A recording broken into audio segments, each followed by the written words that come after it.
가정교회를 말하다입니다.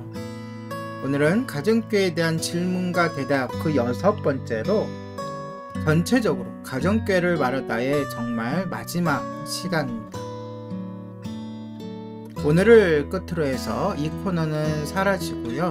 나중에 한 1년 후나 2년 후에 제가 실제적인 교회 운영에 대한 간증과 함께 다시 이 코너를 부활시키도록 하겠습니다.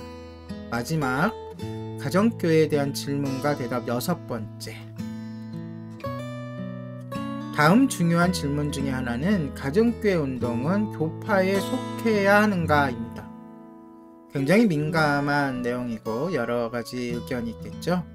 이 질문에 답을 하기 전에 먼저 저는 서울신학교를 졸업하고 총신대 총회신학원을 졸업한 대한예수교 장로회 합동 출신의 목사입니다. 굳이 따진다면 저 또한 한 교파에 속해 있었던 사람이라는 것입니다. 그러나 저는 교파를 이상적인 것으로 생각하지 않습니다.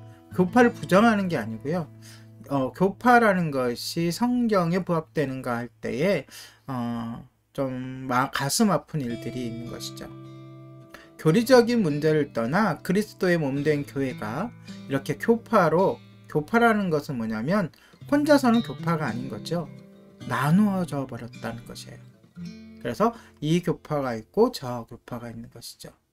그러니까 그리스도의 몸된 교회가 이렇게 이 교파 저 교파로 나누어지는 것이 너무나 안타까운 것이죠. 그리스도의 몸된 교회가 나눠지는 유일하게 합법적이고 성경적인 이유는 지리적 거리입니다.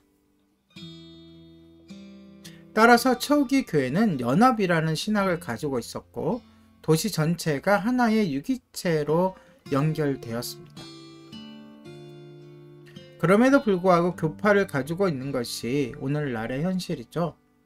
그러면 가정교회는 어떻게 해야 할까요?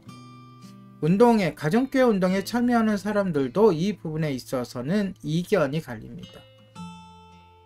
어떤 사람들은 신학적이고 실제적인 이유 때문에 교파를 반대합니다. 또 다른 사람들은 교파가 여러 도움과 신뢰성을 더해주기 때문에 선호하기도 하죠.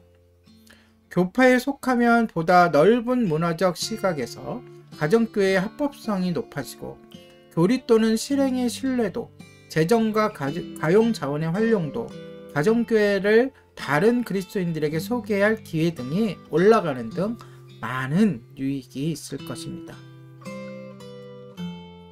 단점으로는 교파에 속해 있다는 이유로 가정교회 활동, 특히 성찬과 세례, 또한 훈련과 재정 지출 등의 문제에서 과도한 통제가 있을 수 있습니다. 따라서 저는 교파에 속하는 문제에 있어서 찬송도 반대도 하지 않으며 다만 개인의 양심과 상황에 맡기는 것이 좋다는 의견입니다. 교회의 입장에서는 교회라는 그 하나를 놓고 보면 굉장히 중요한 문제이지만 개인의 구원에 있어서는 전혀 상관이 없는 문제이기도 합니다. 다음 질문으로 넘어가겠습니다. 다음 질문으로는 가정교회에서 재정 문제는 어떻게 처리되는가입니다. 가정교회도 예배를 드리고 헌금을 할 거잖아요. 그렇죠? 그리고 크건 작건 간에 사람이 모이기 때문에 식사도 해야 되고 여러 가지 물품도 필요하고 재정이 들어갑니다. 이러한 재정 문제는 교파에 관련된 사안과 유사하게 가정교회에서 재정 문제는 다양한 방식으로 처리가 되는데요. 우선 전통적인 교회처럼 단일한 계좌를 만들고 기부금 처리 제도도 만들고 및 11조를 허용하는 경우가 있습니다. 그와 달리 별다른 규정이 없이 그때그때 사안별로 구제와 전도를 위해 헌금을 모으는 경우도 있습니다. 이 두 가지 모두에서 장단점이 존재합니다. 굳이 제가 자세히 설명할 필요는 없겠고요. 그렇더라도 대개의 경우 교회 건물이 교회 건물의 마련이라든지 유급 전임 사역자를 둔다든지 고비용 프로그램을 시행한다든지 하는 일에 교회가 재정을 투입하는 일은 공통적으로 하지 않으려 합니다. 그게 가정교회의 장점이기도 하죠. 재정 문제는 교회가 처한 상황에 따라 다를 수 있습니다. 가급적 개별 가정교회가 또는 그 지역의 네트워크가 구성되어 있다면 그 네트워크가 스스로 처리하도록 맡기는 것이 좋다고 생각합니다. 이것이 제 개인적인 의견이고요. 아마 제가 섬기는 예림교회는 약간의 이 혼합형인 것 같아요. 네. 정기적으로 헌금을 주일날마다 하고요. 또 헌금 목록도 있고요. 또 당연히 계좌를 만들어서 그냥 주머니에 집에 보관할 수는 없잖아요. 만들어서 사용하기도 하지만 헌금에 무엇을 할지 또 얼마나 할지는 자유롭게 결정하곤 합니다. 그리고 특히 올해 교회가 이사를 계획하고 있어서요. 거기에 따른 개별적으로 자유롭게 헌금도 하게 됩니다. 자, 정말로 마지막 질문입니다. 마지막 질문은 가정교회가 선교사와 소외된 이들을 위해 재정을 투입할 여력이 될까입니다. 이거 굉장히 궁금해들 하시더라고요. 가정교회가 선교사와 소외된 이들을 위해 재정을 투입할 여력이 될까? 먼저 앞서 얘기한다면 모든 교회는 복음 전도와 구제를 하는 것이 필수입니다. 그것을 위해서 세워졌다고 보아도 과언이 아닐 것입니다. 생명을 구하는 일과 어려운 이웃을 돕는 일, 그것이 교회의 가장 근본이 되는 사역이죠. 전통적인 교회는 전임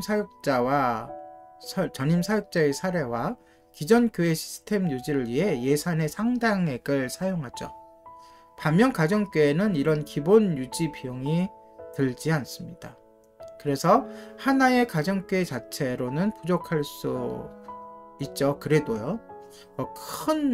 예를 들어서 선교지에서 어떠한 건물, 센터를 짓는 데 있어서 가정교회 개별로 도움을 주기는 미약하니까 네트워크 차원에서 힘을 모아 재정을 지원할 수도 있습니다. 네트워크로 연합된 가정교회 규모가 클수록 선교, 구호 및 지역 자선 사역에 훨씬 더 많은 기여를 할 수 있겠죠. 참고로 제가 섬기는 예림교회는 가정교회입니다. 세 곳의 선교지와 한 곳의 선교단체와 한 곳의 개척교회와 한 명의 찬양사역자를 후원하고 있습니다. 이것이 바로 방금의 그 질문에 대한 답입니다.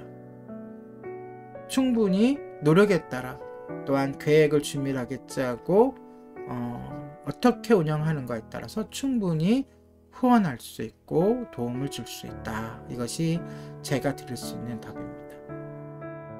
이것으로 가정교회를 말하다를 전체적으로 마치도록 하겠습니다. 내일부터는 또 다른 컨텐츠로 또 다른 코너로 여러분에게 많은 유익을 드리고 여러분의 영성을 돕는 일에 전념하도록 하겠습니다. 오늘의 가정교회를 말하다 였습니다.